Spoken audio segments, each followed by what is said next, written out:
Berapa lama durasi di malam pertama, kedua, dan ketiga? Aja yang jawab tuh. Durasinya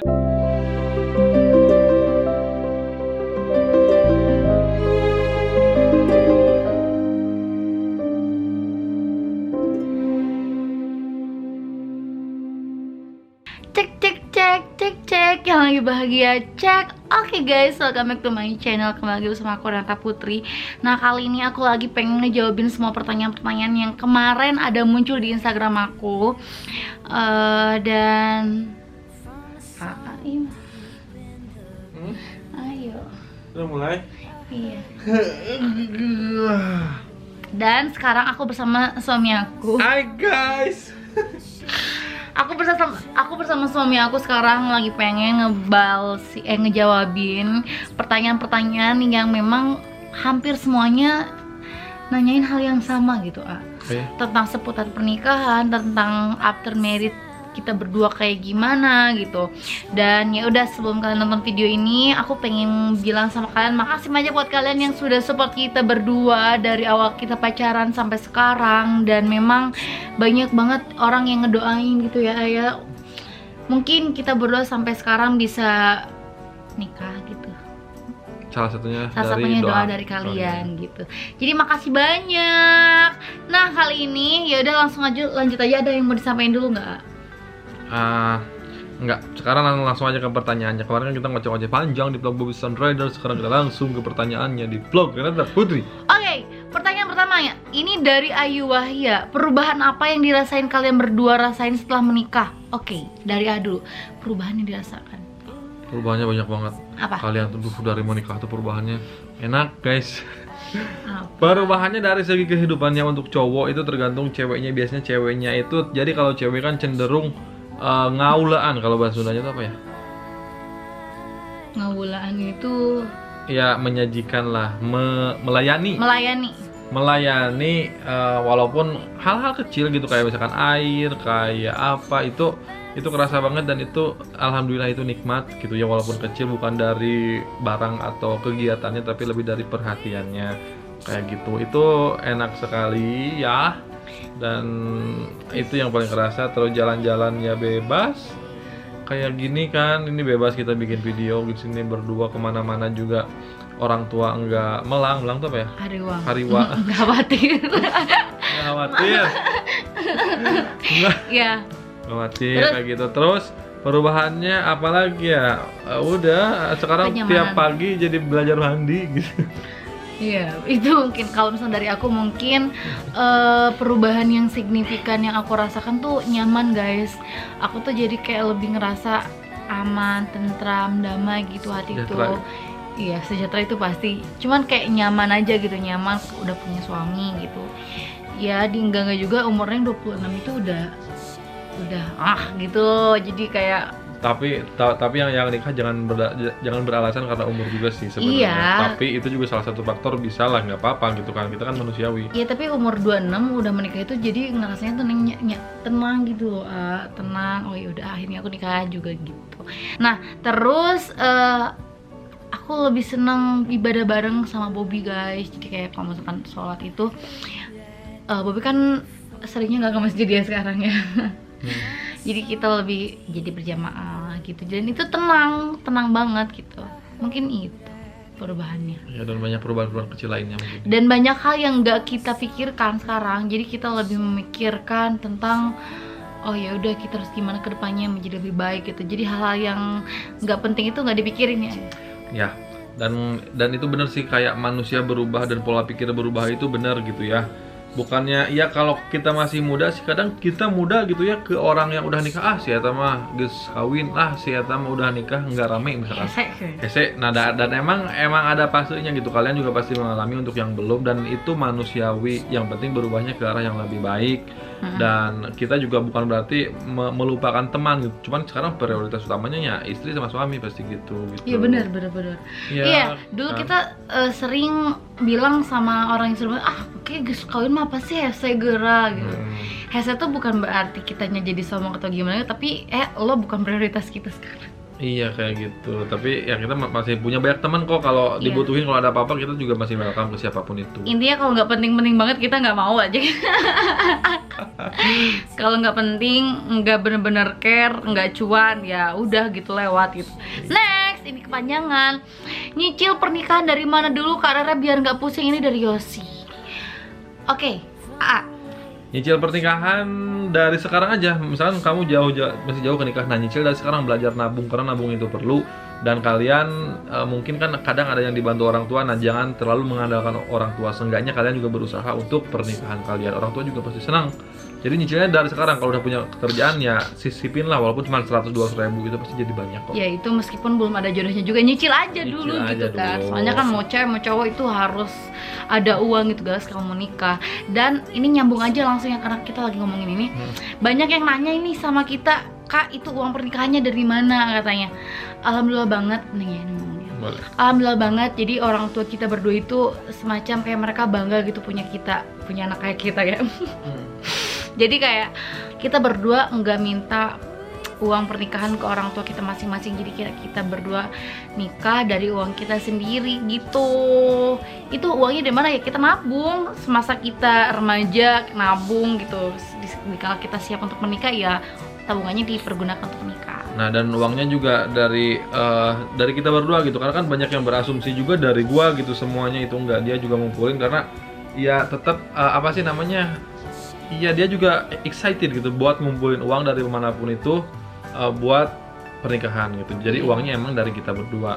Tapi memang banyakan Bobby sih yang ngeluarin, tapi ya Neng juga ikutan gitu. Tapi memang kita pas waktu memikirkan pernikahan dari kapan gitu. Dari sebelum kita lamaran ya Ayah? Ya dari sebelum kita kenal. Enggak. Setelah kita kenal, setelah kita putus, terus kita balikan lagi, terus kita kayak ya udah kita nikah aja gitu ya. Terus dari sana kita udah mikirin gitu, nanti kalau misalkan kita nikah emang butuh biaya berapa? Bobi dulu ngomong kayak gitu. Ya sama Neng ya. Terus aku tuh kayak ngomong sama Bobi, ini kita langsung jujur-jujuran ke nominal ya guys ya. Kayaknya kita harus ngumpulin sampai 150 juta atau 200 juta deh untuk nikah gitu kan dulu tuh. Dan untuk ukuran kita juga, kita pengennya yang di bawah 100 juta loh sebenarnya. Kita tuh pengennya gitu. Terus uangnya dari mana? Terus Bobi bilang kayak gitu kan dulu. Ya udah, terus Bobi bilang kan kalau misalkan kita orang Sunda tuh pernikahan itu harus dari istri ya. Karena istri yang mengadakan hajatan. Jadi kalau suami itu calon suami itu tuh biasanya tuh nyumbang dong. Nyumbang ke dapur gitu ya? Iya, nyumbang ke dapurnya berapa gitu. Dan yang mengadakan itu cewek gitu. Dan aku tuh belak-belakan ke Bobby dari awal gitu. Aku kondisi keluarganya sekarang kayak gini, gak memungkinkan juga untuk mereka bantuin aku dalam masa pernikahan. Aku udah kayak gitu per-peran di awal sama Bobby. Dan aku langsung bilang sama Bobby, gimana kalau dari aku segini, dari kamu berapa gitu. Terus Bobby langsung ya udah aku segini ya, kata dia gitu. Kamu segitu gitu. Intinya jadi kayak sebelum kita lamaran juga, sebelum Bobby ngelamar aku juga, itu tuh hal-hal kayak gitu udah diomongin di awal. Kita udah menyiapin pernikahan tuh udah tahu gitu kita harus ngumpulin uang berapa gitu. Iya. Dari aku segini, dari kamu segini kan. Aja semuanya. Enggak ada beneran kayak gitu.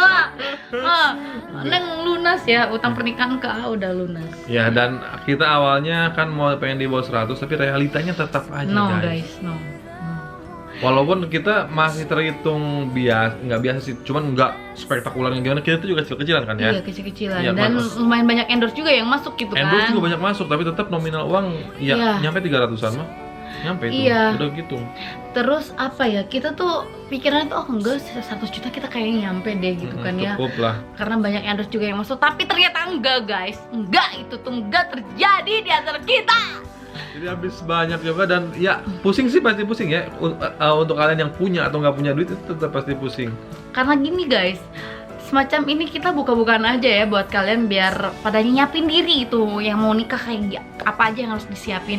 Semacam kayak untuk keluarga itu dibiaya di luar vendors ya guys ya. Ya di luar segala macam. Iya, baju keluarga baju bridesmaid, baju ini itu kita yang mikirin Ya, transportasi gitu, transportasi keluarga, makanan untuk hari-hari ya. hotel, semuanya kita. Kayak hal-hal kecil gitu tuh jadi gede karena banyak masanya. Iya mungkin karena apa? Karena kita terlalu baik juga sama orang-orang yang datang ya nggak? Iya. Iya, jadi kayak dari hotel, dari baju keluarga, kadang uang jahit keluarga pun kita yang bayar. Bukan keluarga nggak mau ngeluarin, tapi kita yang nggak enak. Takutnya ada keluarga yang kurang gitu kan, kurang masa kayak kurang ada kurang yang nggak ada uangnya gitu, yang lagi nggak ada uangnya. Jadi itu dari kita dulu. Iya, intinya banyak biaya-biaya tak terduga lah, kayak hal-hal kecil kayak souvenir kayak gitu-gitu juga jadi gede gitu. Jadi emang harus ngumpulin dari sekarang. Tapi di samping itu kalian jangan pusing karena walaupun kalian punya uang dikit sebenarnya bisa kan, nikah tuh murah sebenarnya tapi gengsinya yang mahal. Itu gue juga setuju itu. Dan kalau misalkan gue pakai cara yang itu, dia oke-oke aja sebenarnya. Cuman kan kita punya keluarga dan kita juga punya punya banyak teman yang nggak enak juga gitu ya. Nggak menspesialkan mereka di acara bahagia kita kayak gitu. Jadi ya udah kita ngikutin aja gimana wajarnya kayak gitulah. Iya begitu. Jadi intinya semangat aja buat kalian pejuang pernikahan, uang sendiri ya. Ya. Bye. Baru udah pertanyaan Bye, 11 menit. Oke, ini gak apa-apa lah, mau kita 30 menit juga lah. Jangan kelamaan, baterainya habis, aku mau nge-vlog. Nah, ini ada pertanyaan masuk. Sempat putus berapa bulan Kak? Penasaran nih dari Hivia. Putus kita mungkin 3 bulan dulu guys. Dah. Mau disangka? Enggak udah. Gitu. Ternyata udah pengen punya anak belum dari Rizka Amalia? Udah, ya kalau dikasih aku nggak bakal nolak guys, tapi ya aku pengen. Udah pengen punya anak, cuman ya sedikasihnya aja gitu. Sedikasihnya aja. Kita nggak terlalu nge-push juga sih. Tapi mungkin nanti ini nunggu 3 bulan ya. 3 bulan kalau misalkan aku belum dikasih kepercayaan terus sama Allah, aku mau ke dokter kandungan, jadi kayak mau promil aja gitu, diituin sama dokter. Ikhtiar gitu, kita nyari bantuan kayak gimana bagusnya, apa kesalahannya kayak gitu. Habis berapa modal kemarin nikah dari Putri KB? Ya, Yang kalau kemarin. dihitungin sama mas Total kawin, aja total sama seserang semuanya, ya mungkin 300 ada. Ada tiap lebih mah sama Bobby. Sama mas kawin. Setelah Bobby menikah, apa Bobby masih upload video 18 plus dengan cewek yang lain?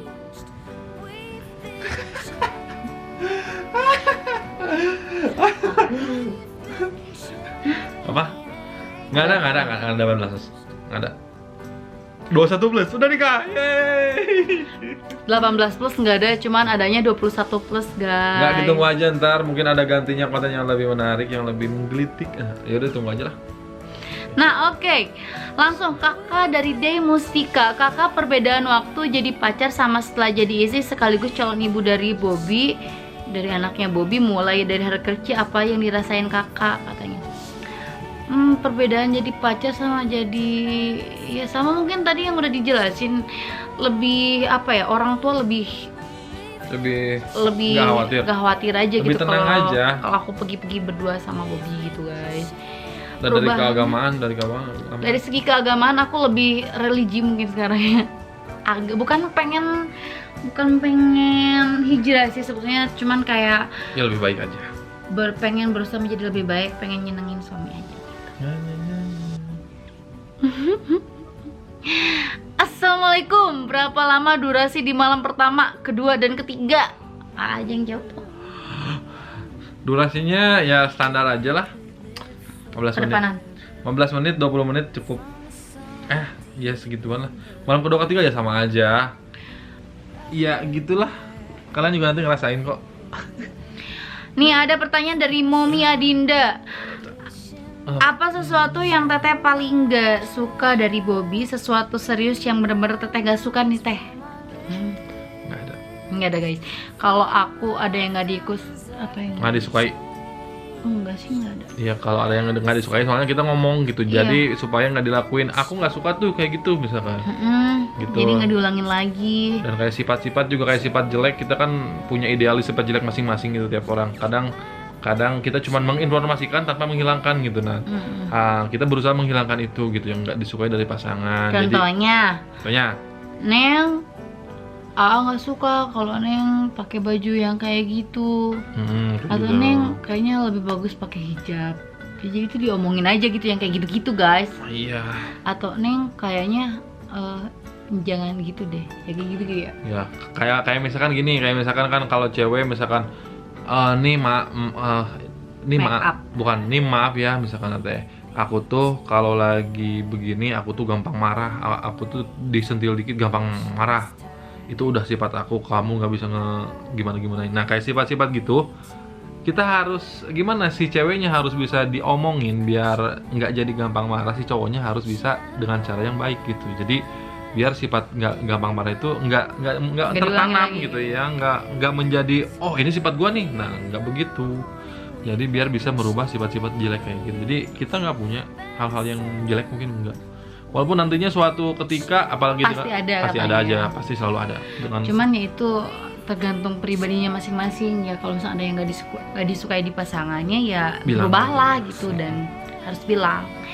Intinya komunikasi dalam segala aspek itu penting guys.